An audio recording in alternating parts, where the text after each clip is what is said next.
নমস্কার বন্ধুরা, এটা আমার নতুন চ্যানেল সীমার রান্নাঘর। আজকে আপনাদের কাছে আমি নতুন একটা ঝটপট আলুর পরোটার রেসিপি নিয়ে এসেছি। দেখেন, আলুগুলো আমি সিদ্ধ করে নিছি। এটার ভিতরে ধনেপাতা, কাঁচা লঙ্কা, পেঁয়াজ, হলুদ গুঁড়ো, লঙ্কা গুঁড়ো আর যা যা মশলা আছে সব আন্দাজ মতো দিয়ে দিছি। তারপর এটারে ভালো কইরা মাখায়া আমি ময়দাতে দিয়ে দেব।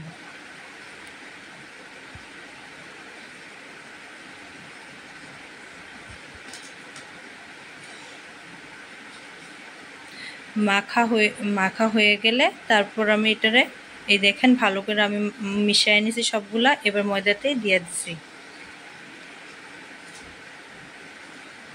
দিয়া তারপর পরিমাণ মতো জল দিয়া এটার ভালো করে মিশায়া তারপর এটাতে আমি একটা ডিম ফাটাইয়া দিলাম।